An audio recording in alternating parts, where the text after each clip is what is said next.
Perfect. Yay. Okay. Welcome, everybody. This is the Empowered Woman Speaker Series, Discover Your Confident, Worthy, Powerful You. The Empowered Woman Speaker Series is for you if you're ready to believe in yourself, to know your worth and feel confident in yourself and what you offer the world. We're gathering for 90 minutes to be inspired, empowered, uplifted, and transform limiting beliefs and fears into new beliefs that will take you to the next level in your life and business. We have some incredible speakers today. We'll have to move fairly quickly through everyone. So if you have questions or comments, please feel free to leave them in the chat section and we can answer them there. I'm your host, Erin Sum. I'm a confidence transformation coach. You'll hear from me in a little bit. Our speaker order today is Carrie Ascension Helms.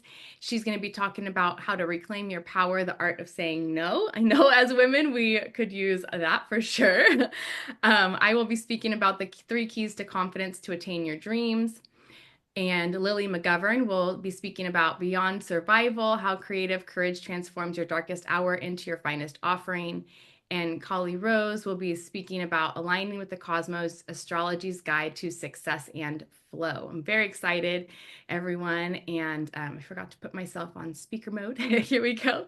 And so we are on Zoom and we're also on Facebook Live. So I'm going to put a couple of links in the chat. If you are on Facebook and you don't mind sharing, I would love if you guys would share. Go to my profile link, which I'll share here, and share the live. What I really love being able to support as many women and empower as many women as possible. And this is one way I do that. So if we can share on Facebook, we can get more eyeballs on what we're doing today and on our speakers and more empowering more women as we go along today. So if you wouldn't mind going and hitting the share button, that would be amazing.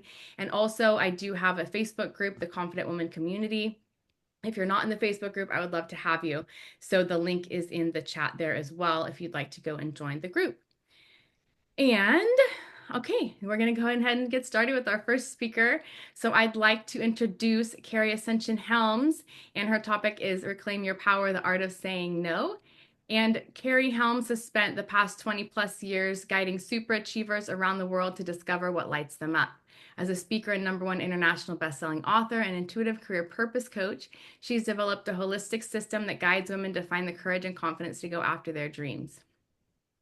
Over the years, she's been a trusted guide to women superachievers to prioritize themselves as the queen of their life. I love that. Blending a background as a human resources executive and years as a business coach and her powerful intuitive skills as a chief possibility officer, Carrie guides women professionals to get laser focused on what's truly important to them. So they design a life filled with juicy aliveness. I love that too. After years of personal and academic research, she's shown that tapping into your heart and body's wisdom creates miracles in your life and business. When not coaching, speaking, and writing, Carrie spends time walking the beaches and redwoods along the central coast of California. She and her husband enjoy sailing, biking, and visiting friends and family near and far. She especially treasures time with her kids, Christopher, Jeremy, and Michaela, and her fur babies, Pearl, Juniper, and Willow. Awesome. And I'm going to go ahead and spotlight you, Carrie. Okay, take it away, Carrie. Beautiful, lady. So take a deep breath with me. And just fully land and make this space for yourself. I'll just say today we're talking about women's empowerment and reclaiming your power, owning your queen, right? By the art of saying no. I have to be honest with you, this wasn't always one of my superpowers. And in fact, see if you see some of the unconscious patterns in ways that you might be relinquishing. I was packing up to go to a new job. I had a job at Can you mute that for us, Erin? 4 different jobs. When you move back. That's great. So I just want to say, I remember one night when I was arguing with my husband. We were in the car. We didn't argue very often. So we were in the car while the kids, my 2 boys, 7 and 12, were nestled in their beds. And I just remember that night that I was livid. I was, I had hit a wall, and actually my husband was dumbfounded because I was exhausted. I was sharing all of this download, like, it's a never-ending list of things that we as women need to be doing, all the things that I do, chauffeuring, the laundry, etc. And I guess I was getting a little bit pissy because I just had started my coaching business and I felt empowered. And he was gallivanting around the world as a sales manager, taking clients out for dinners and having a really great time, where I felt like I was just in the midst of it all, the activities as a woman. And I must have had a vision of perfection, as if somebody was sitting on my shoulder judging me. And so it really taught me, to look at what were those patterns that I was holding, because this was not healthy and it was not comfortable to get so pissed off. And yet I began to tune in to what are the messages that I had grown up with. And I come from a line of really strong women. And I remember hearing from my grandmother and my mother, and maybe this is for you too, that you've heard, like, suck it up, just keep moving forward. Or the concept of, well, if you can do it well, then you should do it yourself. Why would you delegate? Or the concept, and this was an unspoken rule, but it was clearly followed within our household. We must cater to the needs of our men, even if they're equally capable and they have hands and, the ability to do things, because they work so hard. So really, this was a recipe for disaster, right? I was resentful. I wasn't asking for what I was needing. And it wasn't until I became a dream builder coach that I began to realize I have needs and wants too, and that I had a choice. So I just wanted to say that during that time, I realized that I wanted more time. And so I'm going to actually ask you, if you want more time, say yes in the chat as well. I also began to realize I wanted more me time to do what I loved. And I also wanted more energy, that ability, right, for us to go through the day and feel like juicy aliveness, that we can actually have a conversation or a thought without all of the myriad of details in our life. So if you want more energy too, put in yes in the chat. And I also wanted a deeper sense of confidence, that ability for me to believe in myself, to ask for what I wanted. So if you want more confidence or feel like you can relate to that, then put yes in there as well. Just helps me to know that you're present, you're with me, that this isn't just my story, it's our story, right? And so over the next 15 minutes or so, I'm going to help you plug some of those leaks, energy leaks that have kept you feeling depleted. I'm going to help you get clear on your non-negotiables. And I'm going to help you be able to communicate with a deeper level of clarity, confidence, and kindness. And I love you all just sending in this information. It just feels so generative, like we're in this together. And it's going to also help you set clear boundaries without defending, without having to explain, and to release the guilt. That I was taught to be a nice girl, a people pleaser, and to take care of those around me. But there's a way of taking care of ourselves as well when we come from a place of getting clear on what our non-negotiables are. So essentially, it's owning your inner queen. Let's see if this stays on. I won't be able to share everything that I've learned over the past 20 some odd years. So you want to listen to the end for a tool that revolutionized my life. And it's also been helping my clients to get clearer on what it is that they do want, and releasing what they don't want. And I'm just going to tell you, it's not always easy, because we've had patterns that we've experienced all over our life. And we've been wanting to be liked, and we want to be have a sense of belonging. And yet, just like that story that I shared with you early on, unless you speak up for what it is that you want, how can anybody ever know, whether it's in a work situation or a primary relationship or any community that you're part of? I like to say to my clients, thank you for asking for what you need, because I'm not a mind reader. And I know that the partners in our life would appreciate this as well. So it may not be easy to shift the patterns, but it has huge benefits on the other side. So today, you're going to be able to own your queen. I am going to take this off. Being a queen can be a little bit uncomfortable, having to wear that crown, and basically come in contact with that part of you who treasures her sanity. Because all of us know that we can't give from an empty cup, right? So it starts by asking yourself, where have I been shooting on myself? So if this whole concept is new to you, I'm going to just share with you, I'm going to actually ask you, where have you been shooting? Let me see if I can spell it correctly on yourself. It's always great to hear from other people as well. But in the meanwhile, okay, work. Yeah, Lily, if you can share maybe just a little bit more details in there too. What I began to realize is that anywhere that you're telling yourself that I'm not enough, or I should be doing more, or I should have more, often that's coming from a place of telling ourselves that we need to be doing something differently, that we're shooting on ourselves. So, and I'll give you an example from my experience recently. So I was telling myself that I should go to more networking meetings.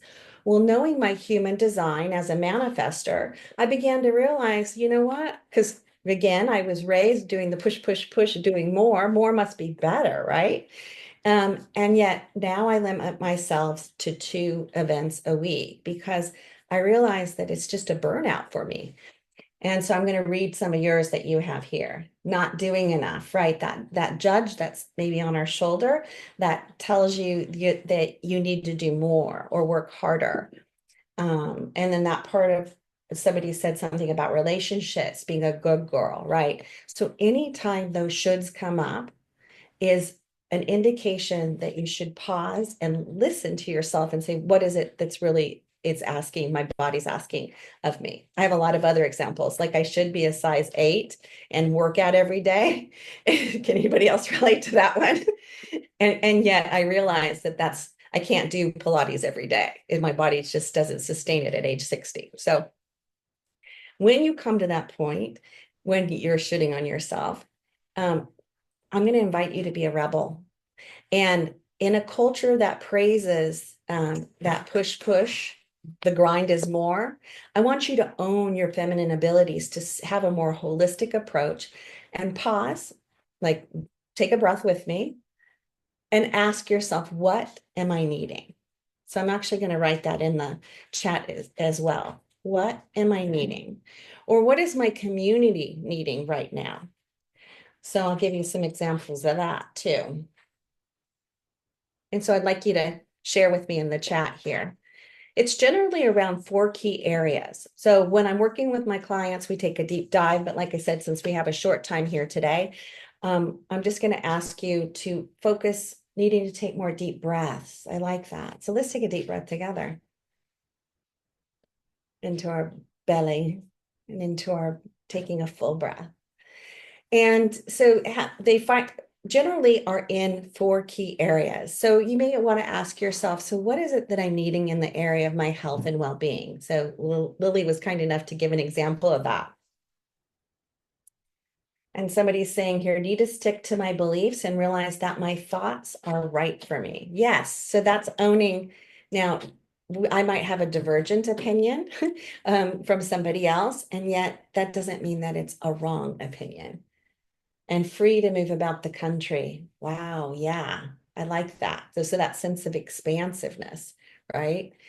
Often what happens, it's not just what we're thinking about, what it is that we're needing right now, but it's like it gives us a sense of what is it that's calling us, whether it's a deeper sense of connection, whether it's a deeper sense of ease in our body. I bring this up because often people will tell me that they want things, but it's really the feeling that they're wanting.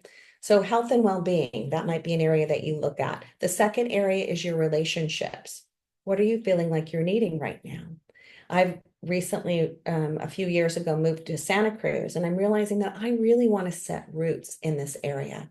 I really want to be able to connect more deeply with conscious, I'll call it more holistic women. And so that's where I'm going to be focusing my attention after I move into my new house.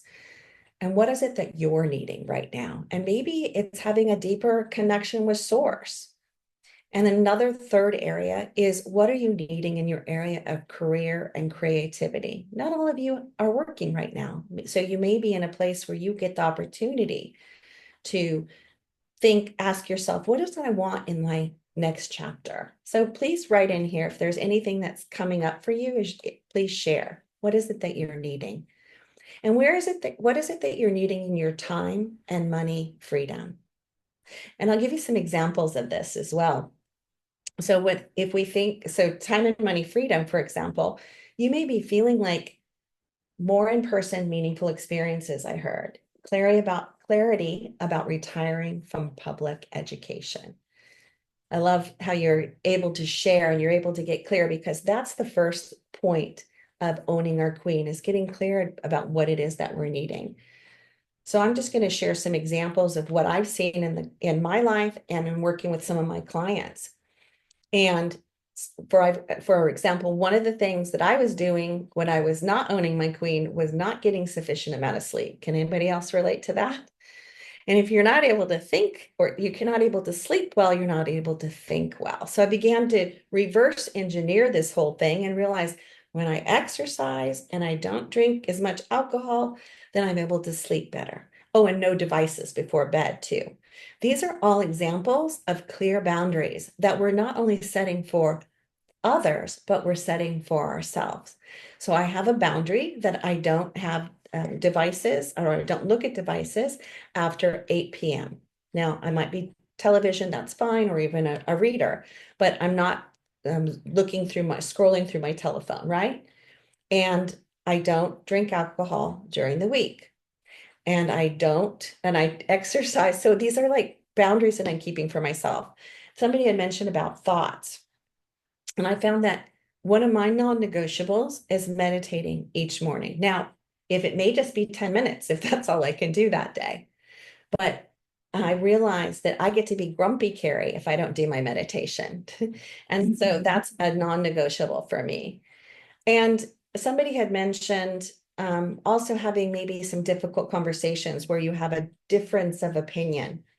And I used to live in intentional community, and I found that having those conversations where you talk about those real conversations are really an opportunity to deepen the relationship. So you get the idea, how to set boundaries so that others can actually understand what direction you're going. Like I work Monday through Friday. I don't start my day generally until 9:30 or 10, and I'm out of the office by 5 p.m. unless I'm doing a networking deal. So these just help me to have like a cadence in my day that I can communicate to other people. So the other thing I want to ask you, it's what has been draining you? Because remember we talked about plugging some of the leaks. I'm going to put this in the chat, because that's the flip side of what is it that you're needing. Often when we're draining ourselves, I'll give you an example. I was recently having some conversations with somebody who had narcissistic tendencies, which meant that they really struggled with seeing any alternative point of view. So I began to get really clear about what were my boundaries with this person. And I began to find that if I limited access or limited their access to me, and if I set a boundary about when I could actually speak to them, because I didn't want them taking me off my center. And so really it was about offering options. Like if they said something, I would say, perhaps that would work. And here's another option, because you do not want to say no to a narcissist. It's an ugly situation. So I'm hearing being around people with injuries. I'm guessing then that's indicating that you're needing to be a caregiver right now. So setting clear boundaries around that, and maybe even asking for help. And I'm also hearing work. Maybe you can get a little bit more. Is it actually going to work? Is it not being clear about the boundaries, or is it just like you're done? It's time to get out. And that's an indicator too. And how do we know when our boundaries have been trespassed? We feel it in our body. It's either a constriction or it's a Oh, I hear boundaries around husband and yes, and adult children living in the house. Totally.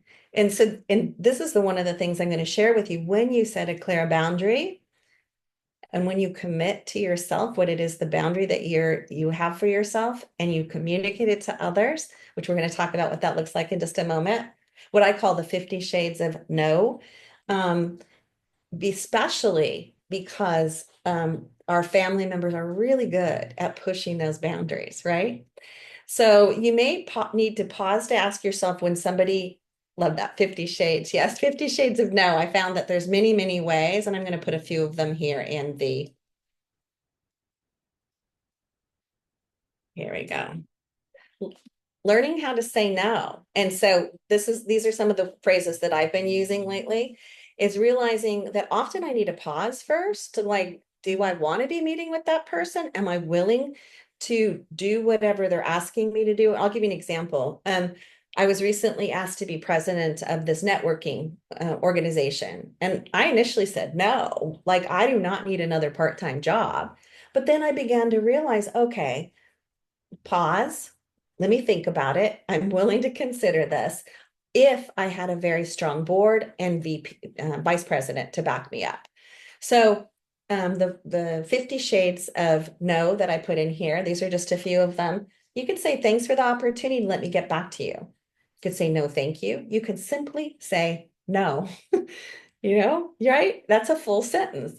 Or when I was telling you when I was negotiating with a narcissist, I basically said, perhaps that could work. Another option might be, and you could say, I'm love to. I'm not available then. Like I have somebody I'm trying to get together with a hike. I said, I'm really not available the month of May because I'm moving into a new place, but I am available in June. Pick a weekend in June. Yeah, and Callie was saying something about the pause is a very big piece because we've been taught to rush into things. So to take a breath and then say, hey, how does that feel in my body, right? So when you own your queen, you know who you are. You know what you need, and you ask for what you need. So in the earlier scene that I was sharing with you with the family, I didn't realize that I was an important part of the family and that I actually could live at choice, that I could prioritize and delegate. So when you set a clear boundary, yes, you say, let me check my schedule. Exactly. So we all agree that no can be said in so many different ways. So if you're ready to own your queen and to set a clear path for what lights you up, then I'm going to invite you to set aside 20 minutes to listen to a vision blueprint activation. That's going to be my gift to you so that you can open up doors that you didn't even know were closed.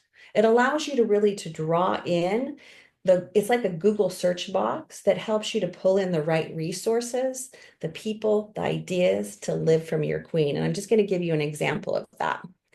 I recently did this process and was able to manifest the house of my dreams. So in March, I did a bliss board with these cathedral windows. And then just this month, we put an offer in and we're moving in this weekend. And this is my husband. So I had wanted a green belt behind our house.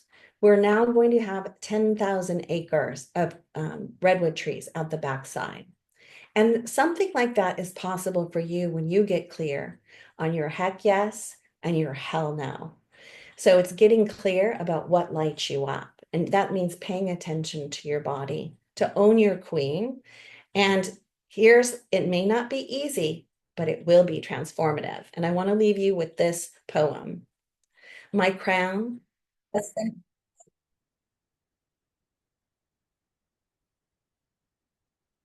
Go ahead, Carrie. Thank you. My crown, a symbol of my worth, not borrowed, but a rightful birth. I wear it now with newfound grace and plant my feet in this sacred place. I just want to say thank you so much for being a great audience. And I'm going to put the vision blueprint in the chat for you all. Blessings. Perfect. Thank you so much, Carrie. That was awesome. I loved the music at the end with as you put your crown on. It was perfect. Cool. Thank you so much, Carrie. And everyone, please take advantage of her free gift. I know it's going to be amazing. So make sure to grab that. And I am the next speaker. So I'm going to go ahead and pin myself here. Can never find the pin thing. Where to go? Replace spotlight. Okay, there we go. All right, here we are. And I'm going to go ahead and do my talk as well now. So let me grab my notes. Here we go. So I'm going to be talking about the 3 keys to attain your dreams today. Um, this is a three keys to confidence training, but the ultimate key here is confidence. And I'm gonna share my screen in a little while here, so that you can see what the 3 keys entail to the confidence. And I'm going to talk about that as well today. But your success in reaching your dreams, whatever that is, whether you are a business owner, whether you work for someone else, whether you are reaching for more love in your life or more success, more income, whatever it is that you're looking for, your success is 80% confidence and confidence mindset, and 20% your strategy and the work you put into it. And we often get that backwards, right? We often think that our success is determined by how hard we work, but really it's all about what's up here. What's occurring in your mind? What are the thoughts that you're having? What are the feelings that you're having? How do you feel about yourself? Do you feel worthy of creating the success that you're looking for, creating that love, whatever it is that you are desiring, whatever it is that's in your dreams or on your vision board, as Carrie was just talking about.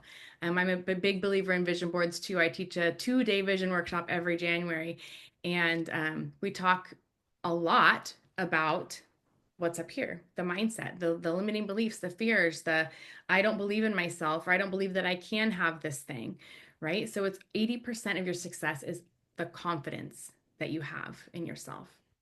So today we're going to talk about what gets in the way of your dreams and your goals, and what affects your confidence and reaching your dreams, and the top 3 keys to grow your confidence that might be missing from what you're doing, so that yet you can create more of what you want.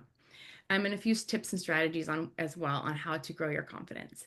So your confidence is really the most important thing to create what you want, to create those dreams.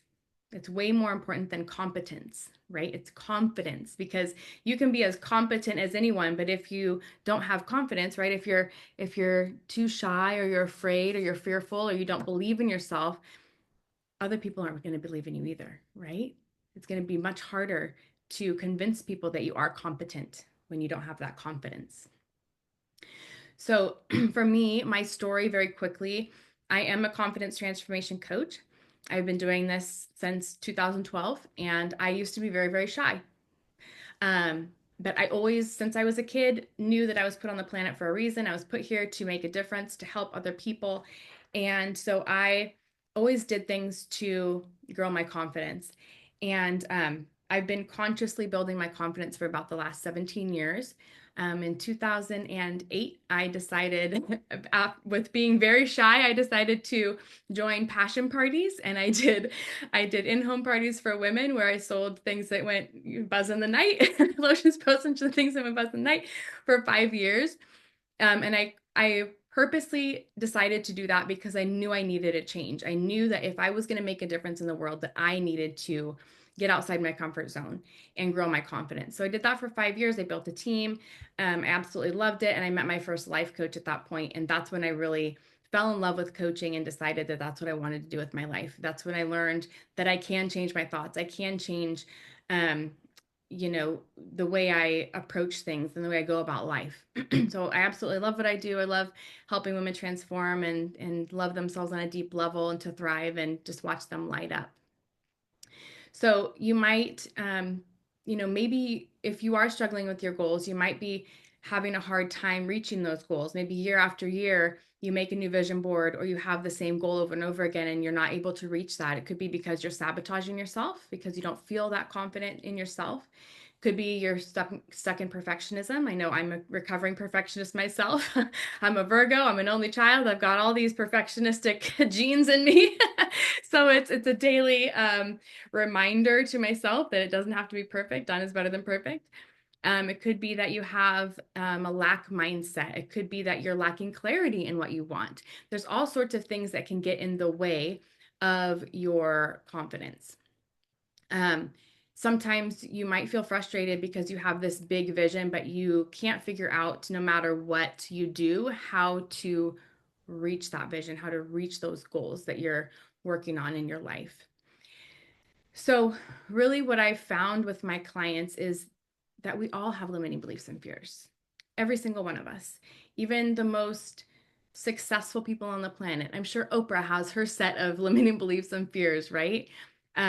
So all of us have that, and those are the things that stop us from having what we want. So that might look like, I can't have that because I haven't worked hard enough yet. As Carrie was saying, like, we tend to work really, really hard, right? And we think that working really hard and digging in and working harder will help us make the dream happen, but it's really what's up here. Some of you might be really shy and you think that you can't be confident, but I'm here to attest to that you can. You might shrink your dreams because you feel like you're not worthy of that thing, or you don't know enough, or you think that you don't have enough value yet. You might be worried about what people might think of you, right? There's all sorts of different limiting beliefs and fears that we carry around with us that hold us back. Fear of saying no, as Carrie just talked to, she just talked about saying no, right? And it's a very empowering thing. It's very important to be able to say no. So, you might find yourself hustling for worthiness, which is working extremely hard into thinking that you are going to be worthy once you get that goal, or once you make that money, or once you do X, Y, and Z, get that to-do list checked off, then you'll be worthy, right? Well, I'm here to tell you, you're inherently worthy no matter what. Okay. So I know that you really want to believe in yourself, and you want to know your worth, and you want to feel confident in who you are and what you offer as a human, right? As a woman. You want to stop living in fear of speaking up, or for asking for what you want, or for playing bigger. You might actually reach your goals, and right? You want to actually reach your goals and live your vision, and you want to feel empowered, and you want to be courageous and bold and brave. Yeah, Carrie, work smarter, not harder. Exactly.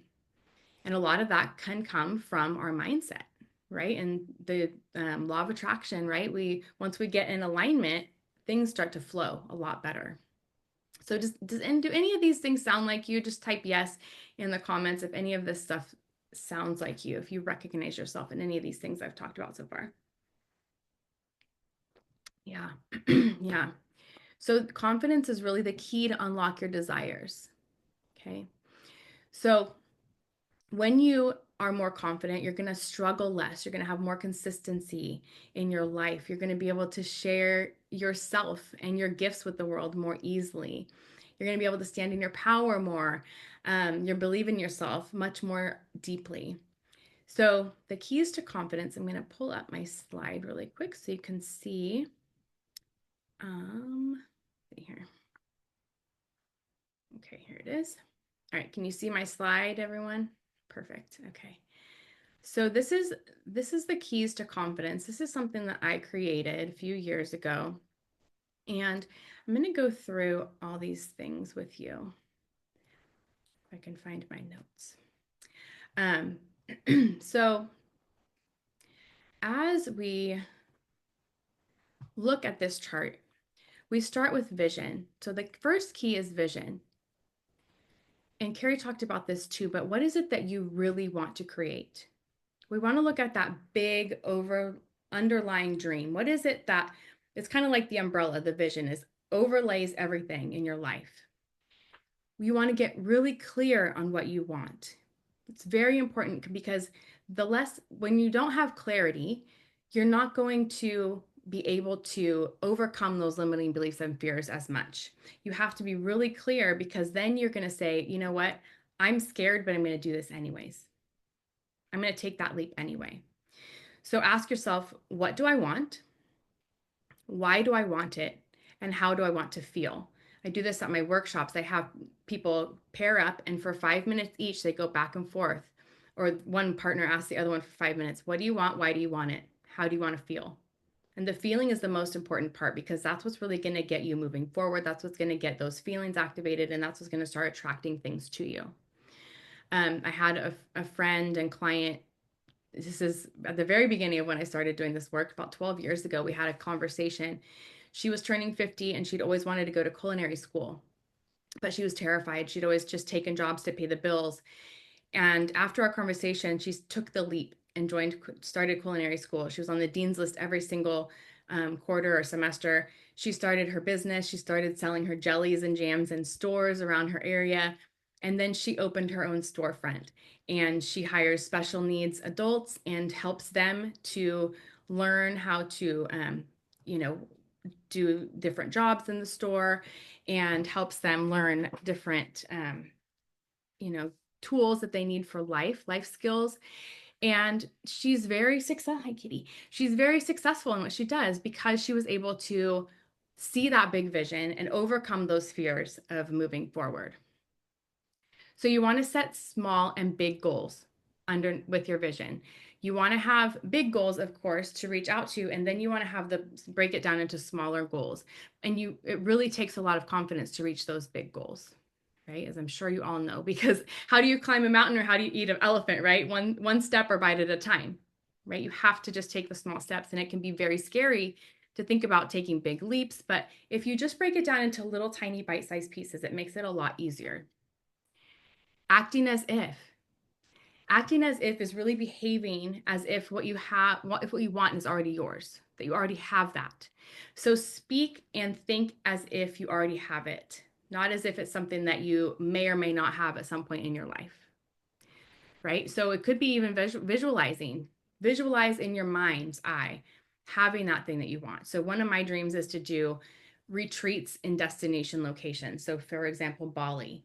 I was just having this visualization this morning where I envision having this retreat, and there's several of us women on the beach, and I'm going through a meditation with them, and they're all on the beach and they have their eyes closed, and they're having, and we're going through them envisioning themselves being confident and having all the things that they want in their life. And then I visualized us having like a watching the Balinese people do a fire dance, right? So we're involved in this ceremony with them. So you're envisioning the things that you want, acting as if you already have it, and speaking that into reality.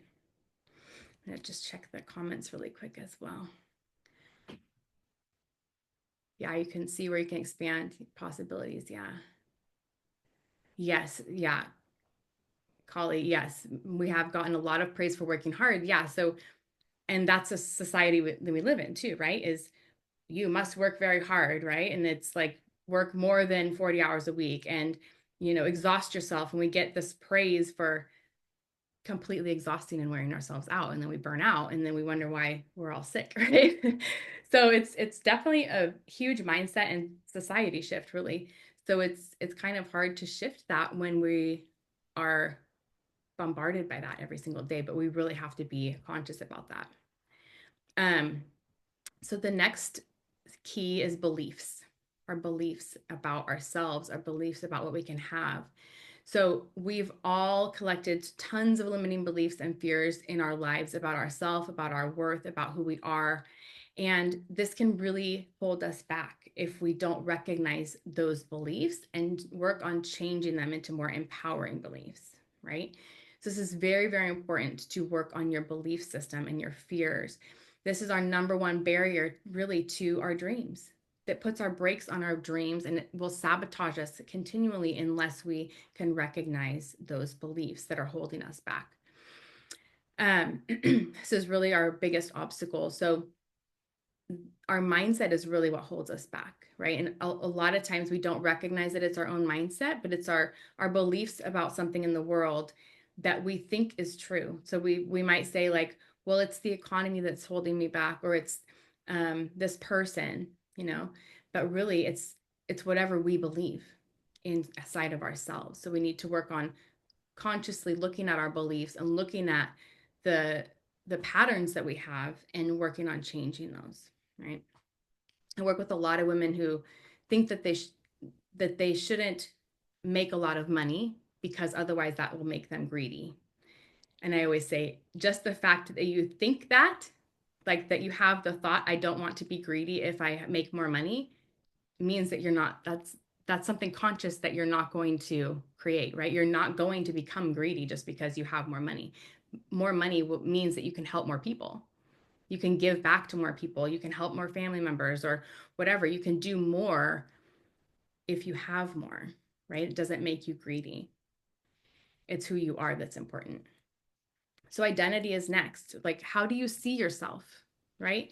Do you see yourself as a successful woman? Do you see yourself as someone who creates more love in your life, who brings joy to the world? How do you see yourself?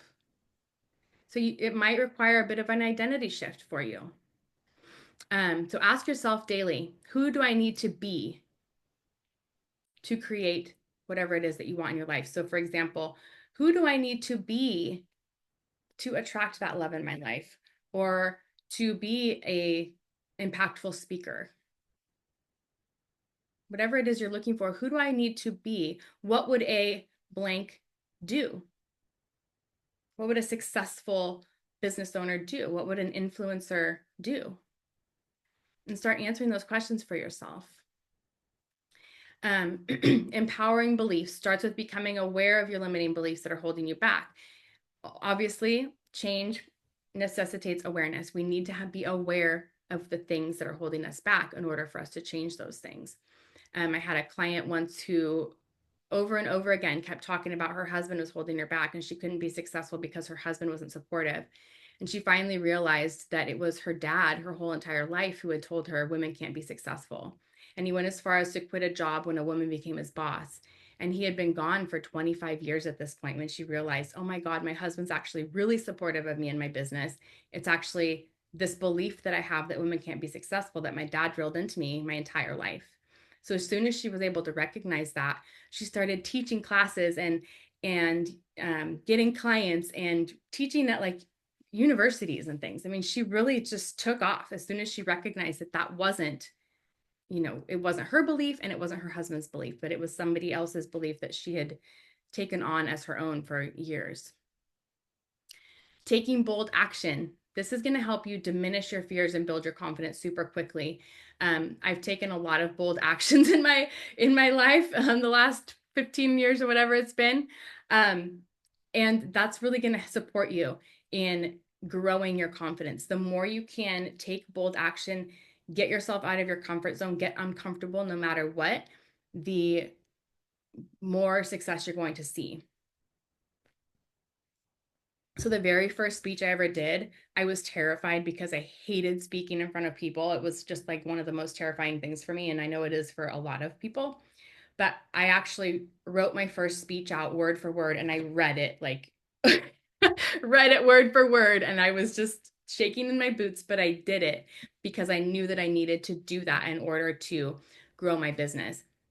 And since then I've done my own retreats, I've done my own events, and I speak often. So it's something that you can grow, right?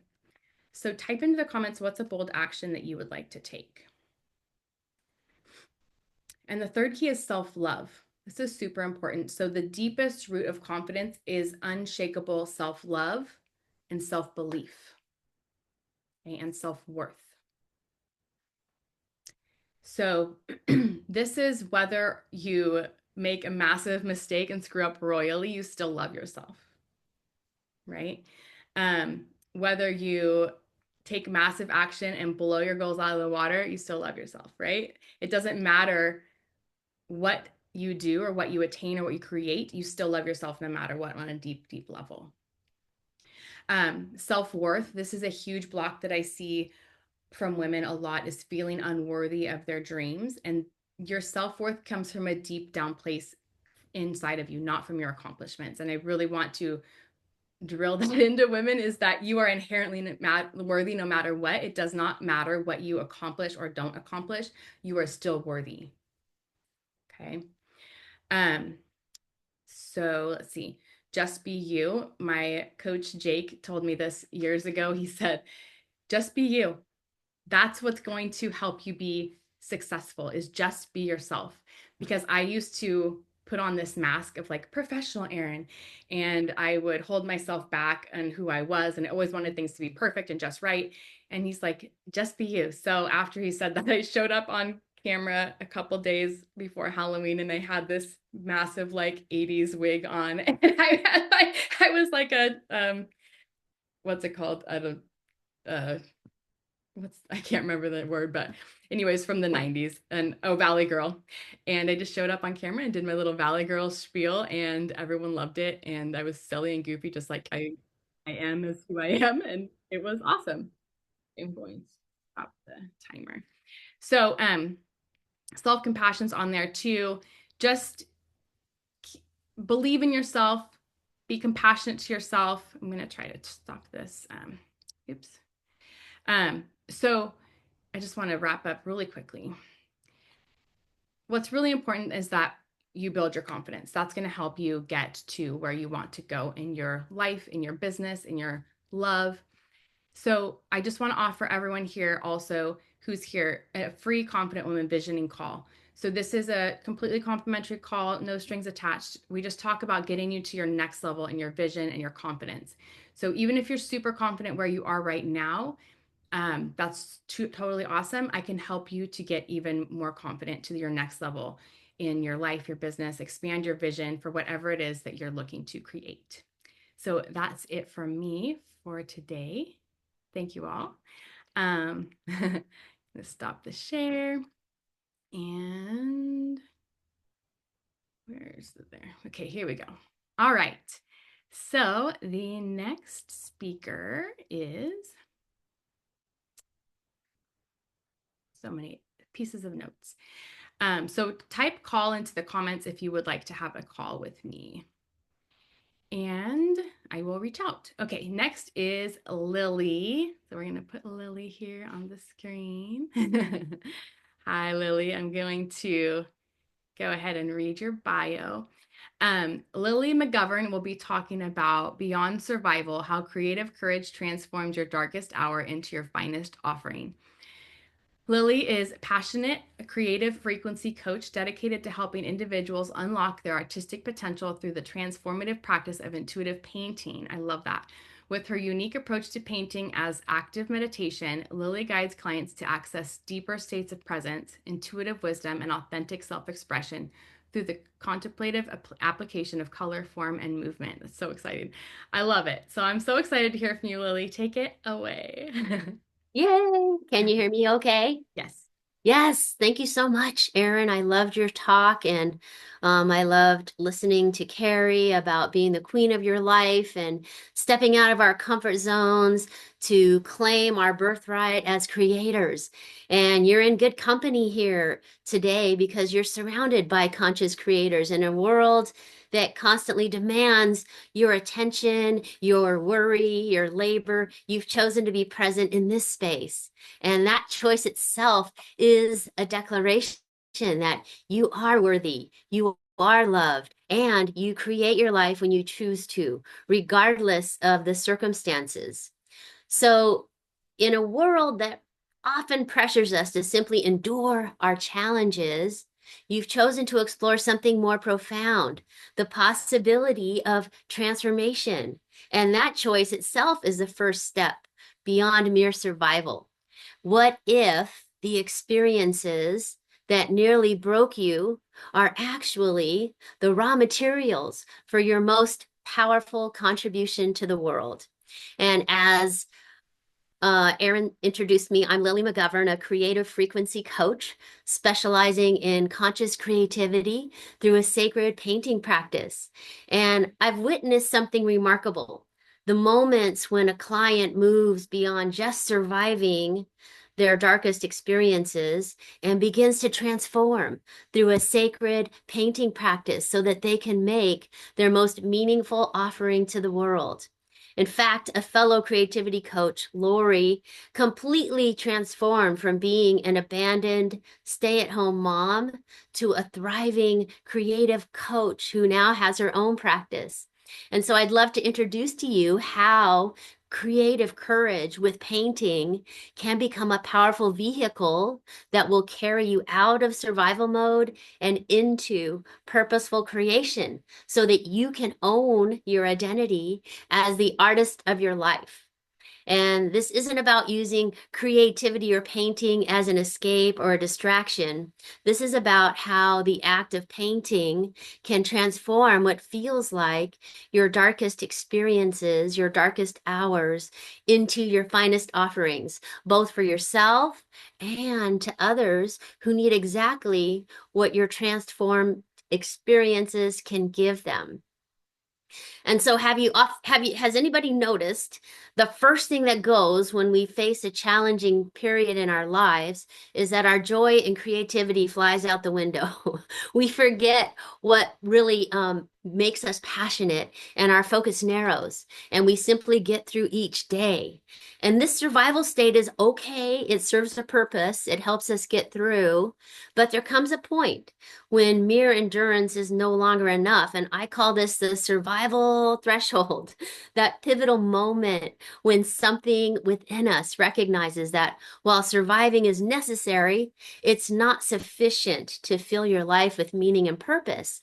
And for me, that moment came when I was swimming in grief after my dad and mom had passed away, and nothing seemed to make sense. I was having struggles with my son in his teenage years, and it was just one drama after another.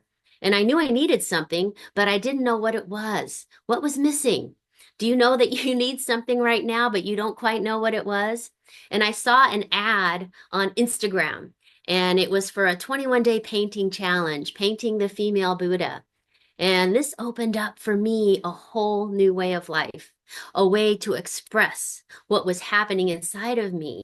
And I went from surviving to understanding that not only do I live in a friendly universe, but that everything is here to love me, and that all my suffering would turn into stories that I could share with other people to help encourage them.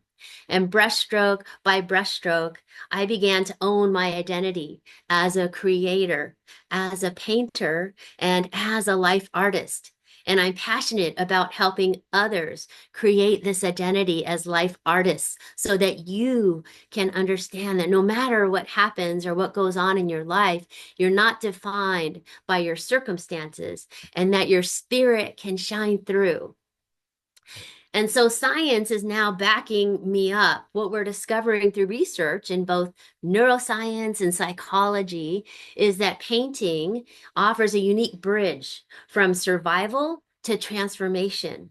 Neurologically, the act of being present while painting activates a completely different part of your brain than those that are involved in stress and survival. This creates new neural pathways. Psychologically, the external representation of our internal experiences through color and form provide distance and perspective that words can't express. Emotionally, painting offers a container for experiences too intense or complex to process through logical thinking, and it's an avenue of expression that instantly connects us as human beings. And finally, spiritually, the act of creation itself reconnects us with our deeper purpose and our need to grow and contribute beyond just surviving. So when we engage with paint and canvas, something remarkable happens. The very experiences that once felt like they might destroy you become the raw material for you creating something meaningful. Your darkest hours can transform into your finest offerings. This is the true gift of painting. It doesn't just help us survive our challenges, it helps us transform them into something that serves both our healing and by our healing, we can make meaningful contribution to others and raise global consciousness together. So, what does that journey from survival to meaningful offering through painting actually look like? How do we transform our darkest experiences into something of value? In the work with my clients, navigating profound life challenges, I've observed that this transformation follows 4 distinct stages. First, we meet you where you're at with a daily painting practice. At the canvas, every day, you get to check in with yourself. Just like you brush your teeth and feed your body, I encourage you to go to the canvas to remember the possibilities that always exist and bathe in the pure frequencies and vibrations of color. This first stage helps you break your patterns and activate the part of your brain that is usually not activated in survival mode. This helps you become aware and acknowledge where you are. And then it also is a non-judgmental space for you to process anything that's coming up. And just giving yourself permission to show up with paint and allowing whatever needs to emerge can put you into the flow state, into the creative frequency of transformation. This is the frequency of change. And in this stage, anything goes. The goal isn't artistic expression, making a product. Rather, it's a process and simply creating a truthful visual record of your state and your calling. The second stage is intuitive painting, which helps you find your voice. It helped me find my voice. And it means giving authentic expression to those experiences that may have been silenced or suppressed during survival mode. How many of you have gone through some experiences that you really haven't been able to talk about with anybody? And so here, as you're expressing onto the canvas whatever it is that's going on inside of you, you begin to reclaim your own voice and learn to listen to the voice of your heart, your intuition. Oh, I want to choose a blue here. Oh, I want to make a circle and I can do it. Oh, I want to paint an arrow that's going to go straight through the heart of my enemy. Because at the canvas, you can do whatever you want. It's a safe, enclosed space. And this stage often involves more dynamic painting. You can paint to music. You begin to dance with the canvas, the colors, and the possibilities that everything is possible, and perhaps you aren't stuck. So I love this part of the painting process where I begin to take care of myself and listen to my own self. Just like Erin asked, what do you want? What's deep in your heart that you have been ignoring because you can't afford it, you don't have enough time, or you have all these obligations that are keeping you from even allowing yourself to ask for what you want and what you need. So you can practice freedom at the canvas in this completely safe space, understanding that it's okay. You can be angry here. You can be whatever you want to be and still be a good person. And number 3, we use sacred symbols to weave meaning into our lives and our paintings. And this is where transformation truly begins, when you start to integrate your difficult experiences into the larger narrative of meaning. And a sacred symbol can be anything that you give meaning to. It could be an animal totem or an ankh or a color or even a phrase you can paint right on the canvas, your affirmations, what you want to call in, and that energy that you put onto the canvas stays there. And it's there for you to draw from. Even if you paint over it, it's always there. And you don't have to choose either. You can have many sacred symbols. And through this continued practice, you also start to see the patterns emerge in your own life. The canvas becomes like a mirror reflecting to you what's going on inside of your subconscious. And so the emergence of symbols or recurring motifs happen, which can help you enhance your intuition, your insight, and your awarenesses. And it can also point you in the direction that you need to go. And so the fourth thing is a living painting. This is creating from your transformation. So once you've gotten all these insights from the canvas, you can go out to your life and start practicing what you've learned about yourself with these new awarenesses, because you've taken a journey inside of your consciousness and gotten new insights, new awarenesses, and you've been practicing with your imagination. We're not painting to produce anything in particular. We're painting because we can. And in the process of us not allowing our circumstances to dictate our happiness, we begin shifting from surviving to thriving. And your painting will start to shift too, becoming it's not just about you, but it becomes a vehicle to connect with other people that are walking similar paths. And it also is painting from the perspective that you have integrated your experience in a way that others can relate to and find value in. These paintings are alive. You can always paint another layer. So you can't get it wrong for you recovering perfectionists. I'm one of those too. When Erin mentioned that term, I was like, oh, that's who I help. Because, we want to be good girls. We want to get everything right. And at the canvas, you learn that no matter what you've painted, you can always paint over it. And you can keep painting until you get it just the way you want it. So if you start practicing freedom in one area of your life, in this safe portal of the canvas, you get to practice freedom in other areas of your life. You'll find that you're no longer mute, sitting in meetings. You'll find you have an opinion that you want to share. And life is a journey, and so is your practice at the canvas.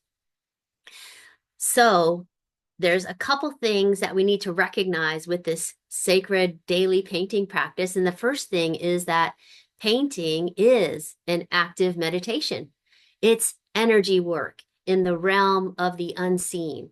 And I'm sure you all know by now the power of meditation, and it's proven science that both active meditation and passive meditation get you into the part of your brain that has all the answers and all the possibilities.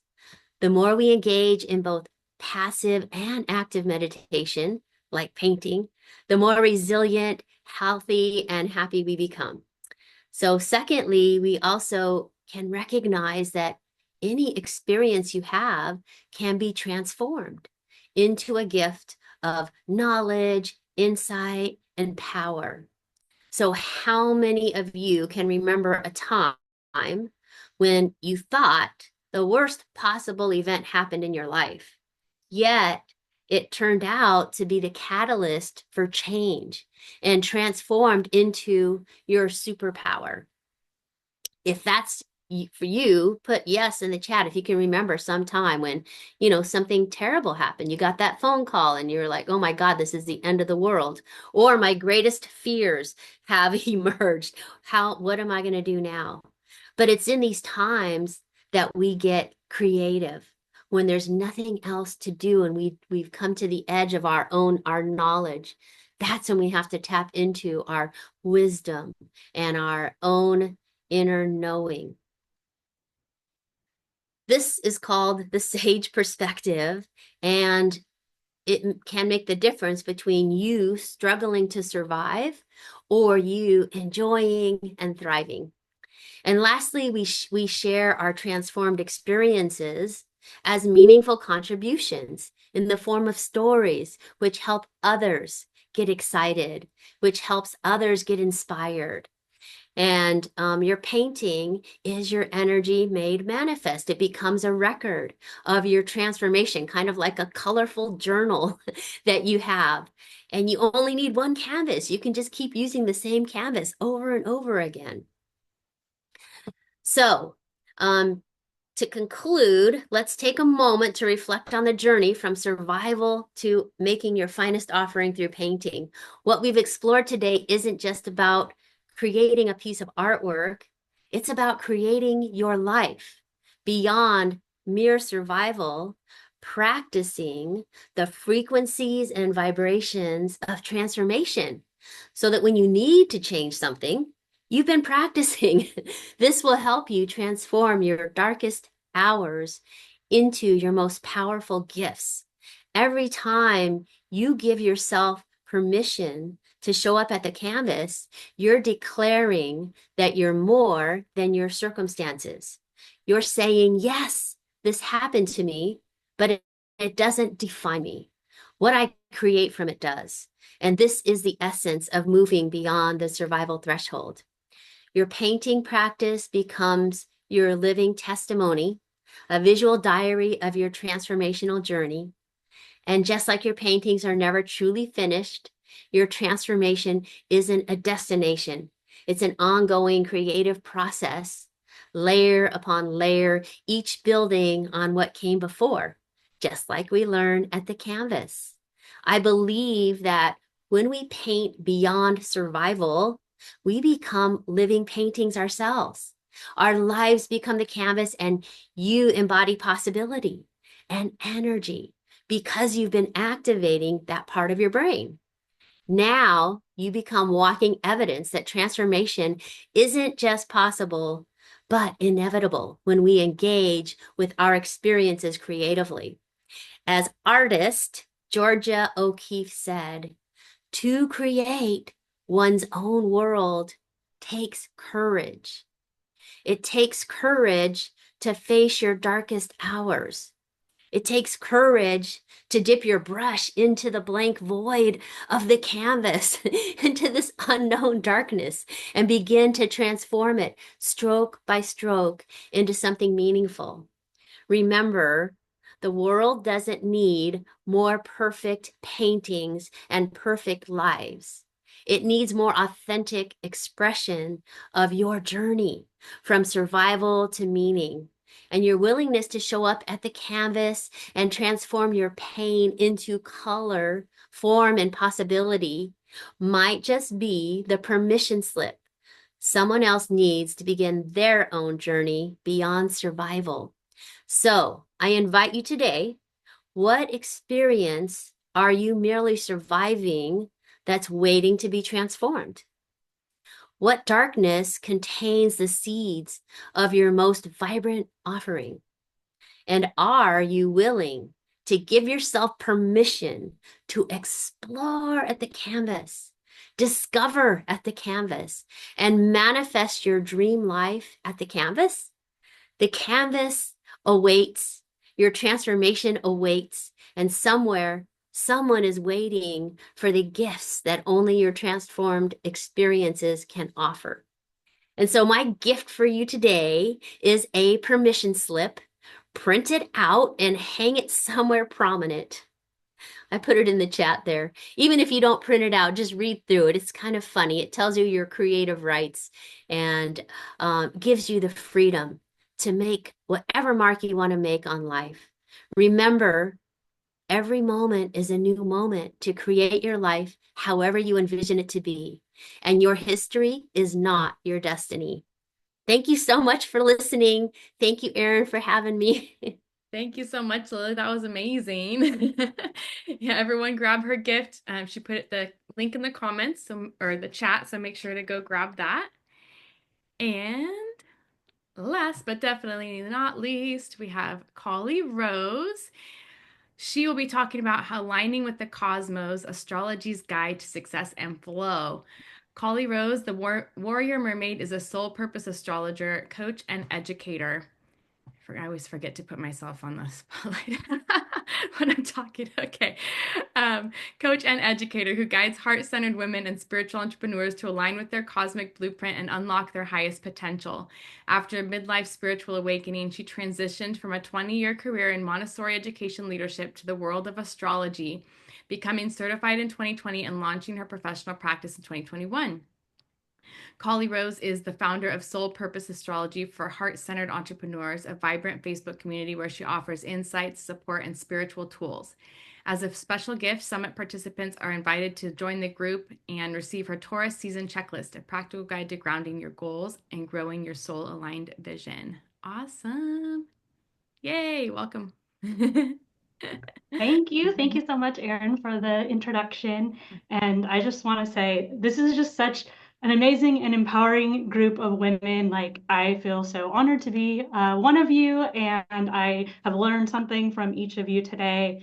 It's just amazing to be in this kind of energy. This is, I feel like, what really gives us the permission, in addition to Lily's permission slip for creativity, the permission to be empowered women. So it's just a real pleasure to me to be here today. And I know we're all probably at a little bit of like information fatigue. So I was thinking before I start, let's just take a minute to recenter and reground ourselves. So I'm gonna just invite you to close your eyes for a moment and just bring your attention back to your breath.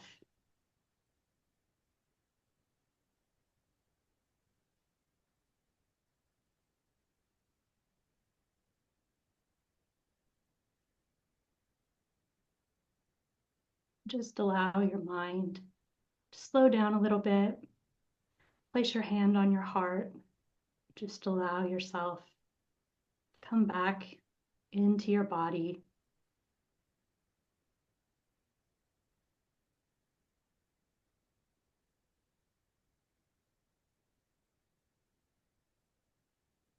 Listen to whatever you hear in the environment around you. If it's silence, listen to that silence for a moment or two.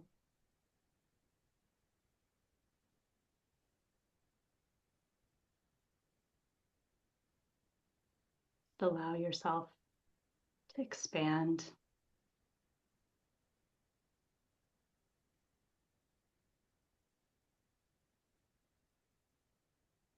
Take up your space. You are so worthy just because of who you are. You are a part of the infinite, creative, powerful universe.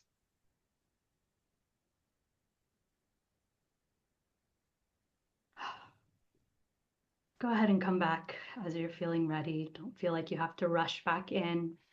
I'm going to start and just introduce myself here a little bit. I am Callie Rose. I am a soul purpose astrologer and coach, and I help heart-centered entrepreneurs and spiritual seekers align with their soul's calling to create lives of purpose, impact, and fulfillment.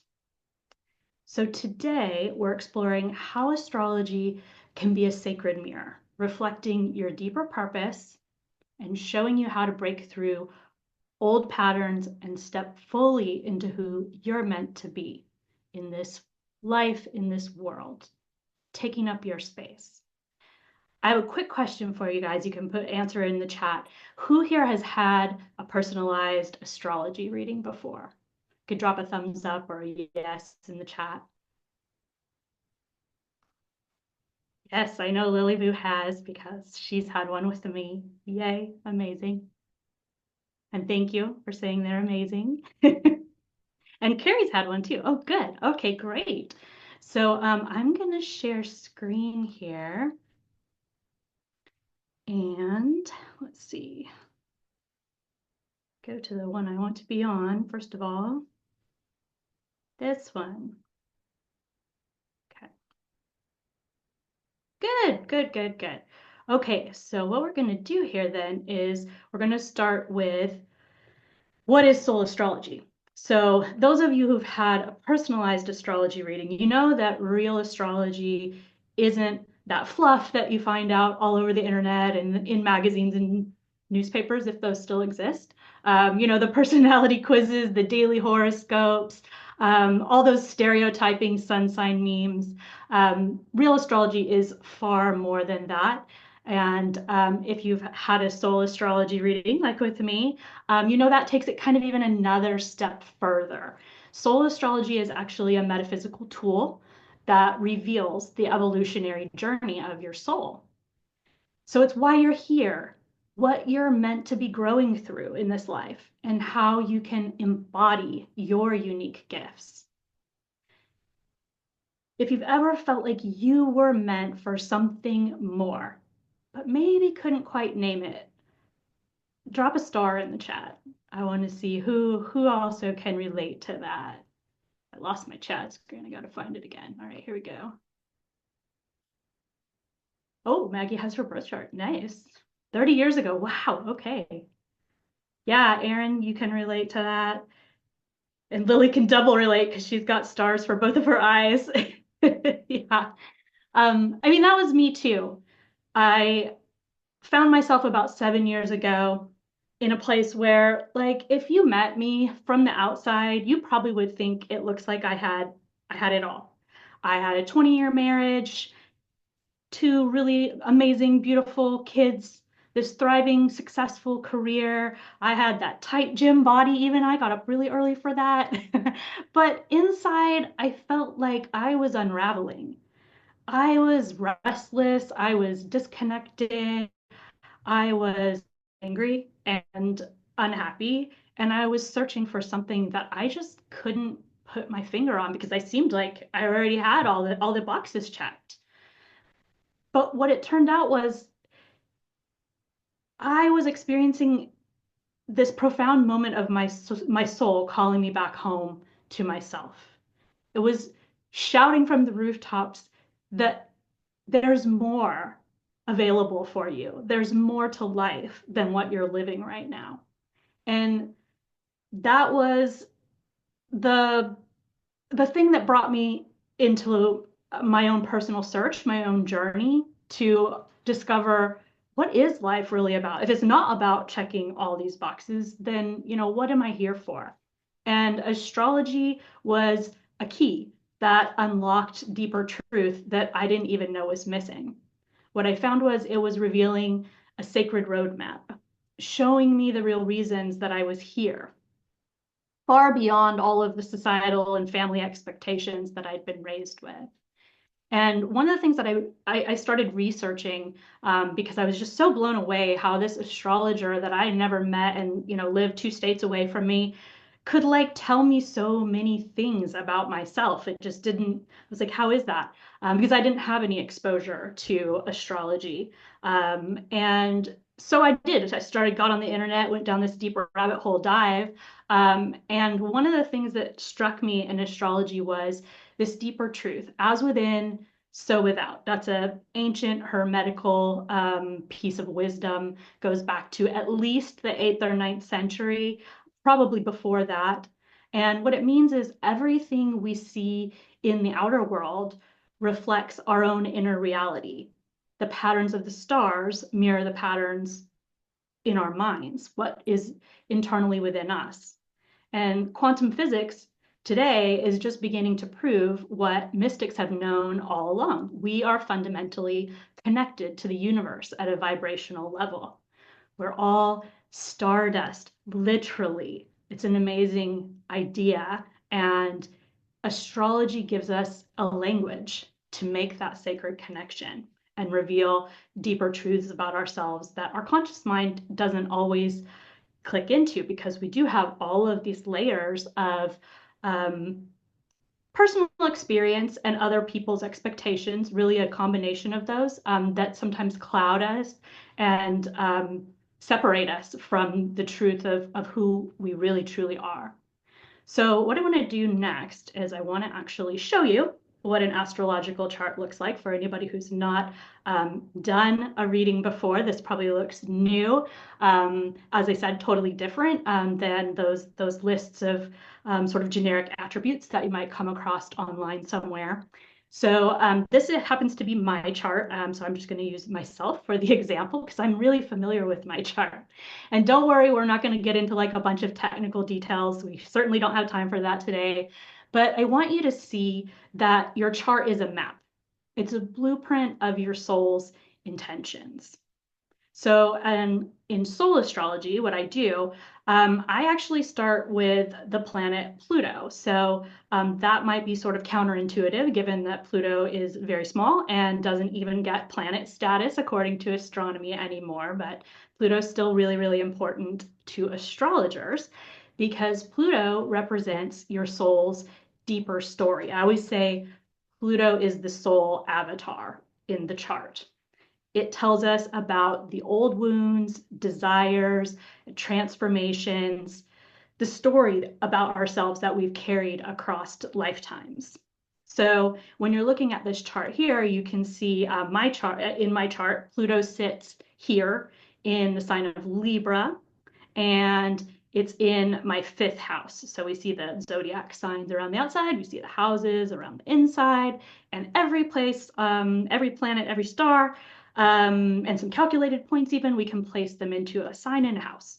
And what my Pluto is telling us is I came in with a deep pull towards love, creativity, and connection, but also a challenge, the challenge to express my gifts authentically without losing myself to people pleasing and trying to make everyone else happy while neglecting my own needs and desires. And on the opposite side of my chart, I've made a nice little line for you here up to this little star, which is a made-up symbol, by the way. There's no symbol for Pluto's what we call polarity point, but I wanted to be able to illustrate it for you. So that's that opposite point of Pluto in the chart. That's the new horizon that your soul is longing to grow into. And so for me, that's Aries in the 11th house. Very, very different. You could almost say, polar opposite, quite literally, from where I'm coming from, where I'm headed to. And that is about stepping into brave, authentic leadership within community. And even when it feels vulnerable, showing up, doing these kinds of things, where I get out in front of a whole new group of people, which I love and also is slightly terrifying. So anybody who feels that, do it anyway. It is your soul calling, and you can totally do it. Besides the Pluto and polarity point, there's another point that's really powerful in the chart in terms of our soul intentions and our soul evolution, and that's the lunar nodes. And you probably guessed that's the blue axis point here. And so what the lunar nodes are showing us, by the way, they're not a physical body or a planet. They're a calculated point. As I mentioned, there's some of those in the chart. They have to do with the moon's orbit. And what they're showing us is the soul's toolkit. So while Pluto is the avatar, the actor, he has some tools that he's carrying with him to work out his evolutionary journey. That shows up in the nodes. So they're the talents that you bring and the growth edges that you're leaning into. Excuse my dog if you can hear him. He's mad because the other dog wants to come in the office. Anyway, so that's just a little insight about what goes on in reading soul purpose in your chart. And everybody's chart is different. That's another point that I like to make. Oh, I forgot to mention what's going on with my nodes. I'll do that really quick. So my South node is in the 12th house in Taurus. It shows a soul that loves peace and spiritual retreat and the safety of being in my inner world. I am definitely an introvert by nature. My North node, again, polar opposite, Scorpio, 6th house. It's challenging me to step into life's messiness, to engage transformation actively, to serve and to offer my gifts in real and tangible ways. And again, that's not necessarily a native idea to me, not something I'm comfortable in. So that's another way you could put it is, this is your comfort zone in the South Node. And of course, we all know we have to get out of our comfort zone if we're going to do something amazing in the world. Question for you guys. If you had to guess, even though you don't necessarily know your full chart, you certainly don't have it in front of you for most likely, where in your life do you feel like that same kind of inner tension between the comfort zone and the calling? Is there something that comes to your mind?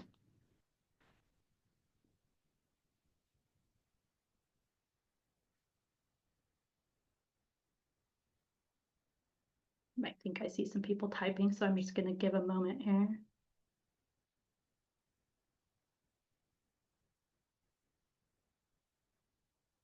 Lily wants to hear the question again. Where do you feel a tension in yourself, and where do you feel that tension between your comfort zone and calling?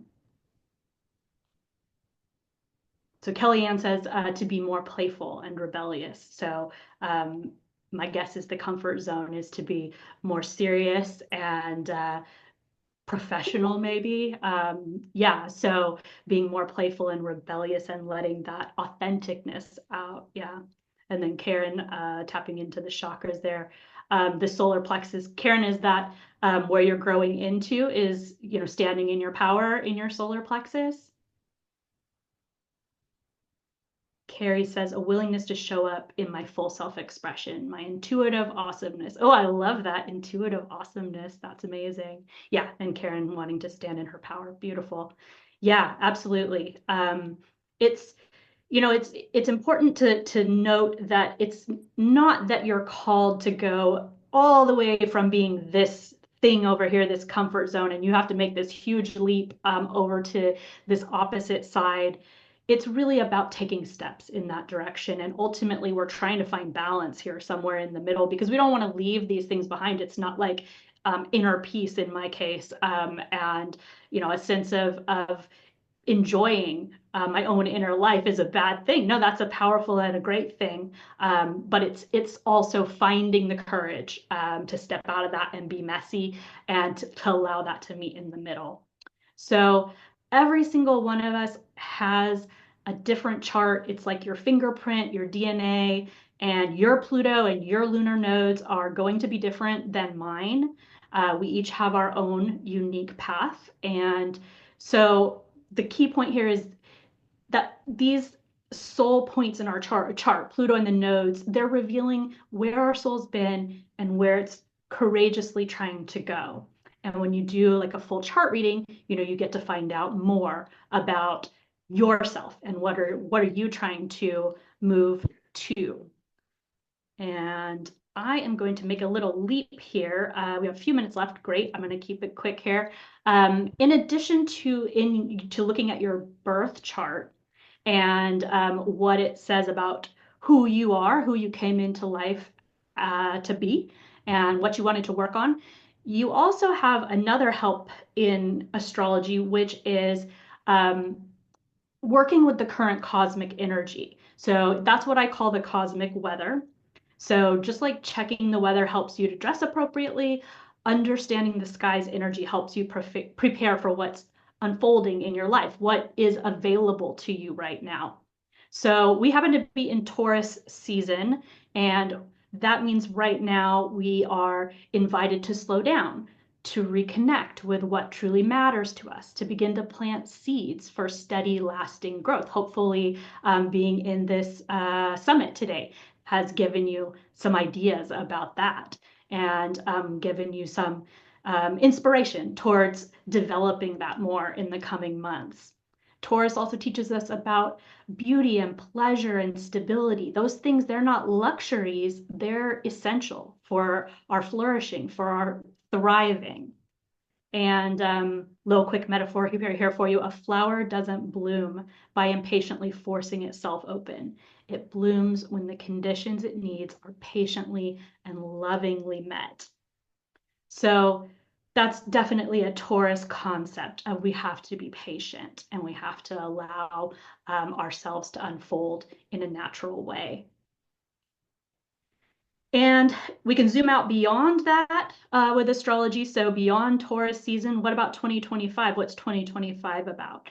2025 is an amazing year. And of course, again, we don't have tons of time, but I'm just going to say it's marking the beginning of a new era for us.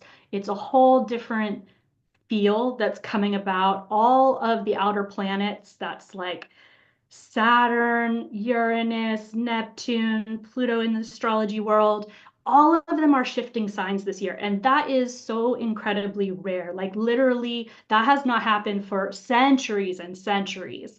And it really means something different is coming. So the cosmic tides are shifting.